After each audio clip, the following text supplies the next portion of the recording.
Being diagnosed with cancer made me really take time to think about me, and I had to see my body as a guest house where you welcome your thoughts and emotions, but it's how long you want to keep them there as to how long they stay. And I'm determined not to keep my negative thoughts there.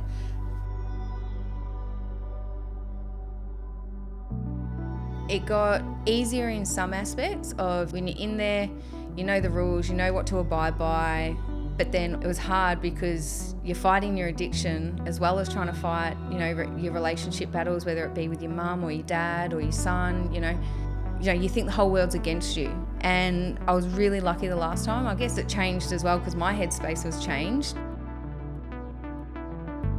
There was a lot of swearing in my mind, and probably out loud, that poor ultrasound lady. And then just fear, absolute fear ran through my mind because I just didn't know what it would mean. And all of a sudden I'm taking everyone else's problems on my shoulder, and that was it. It wiped me out. And I took myself straight to the doctor and said, I can't cope, do something.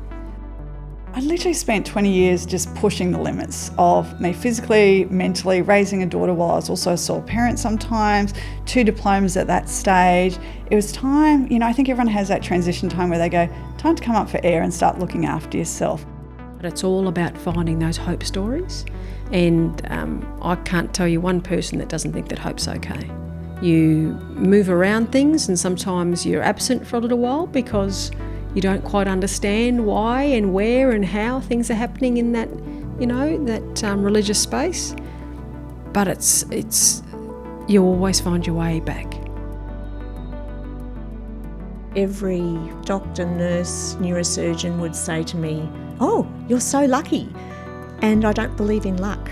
I totally believe that God was looking after me, and I'm not a quadriplegic and I'm not dead because God must have more plans for me, and I'm just thankful and give all the glory to Him that He protected me. Everybody has an issue, whether it's a food disorder, if somebody eats too much, or they've got a freckle on their face that drives them nuts. Everybody can find something to fixate on, to go, oh, my life would be so much better if it wasn't for that freckle. But it's still just something that you can accept, I guess, and go, this is what life is now.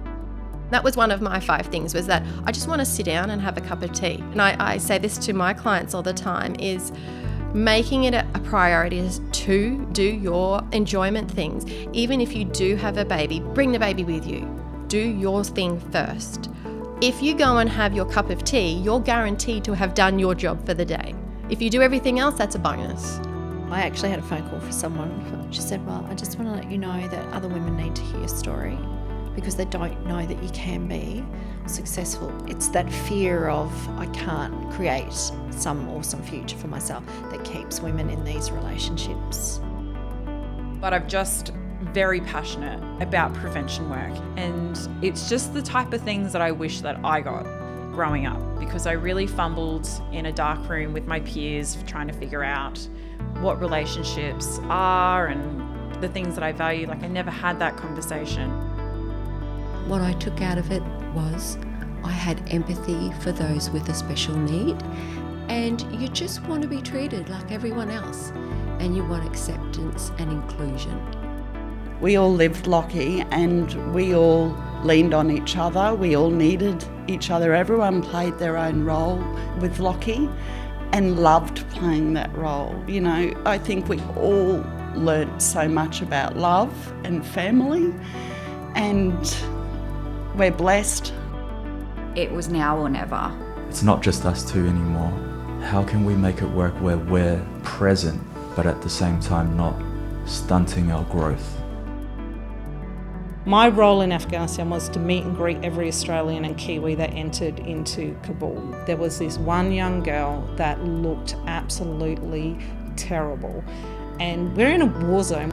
Without even thinking, I just walked up to her and I said, "Do you want a hug?" And she just looked at me and she was like, "Yes." And I hugged her.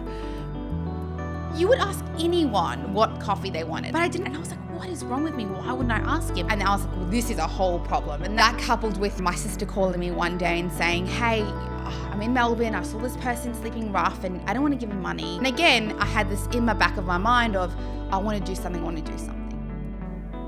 You know what helped me was like, I'm not attached to things, material things, because I already lost everything many times. When you lose everything, there's a magical thing happens. You don't need to prove anything to anyone. You live under your own standards and beliefs.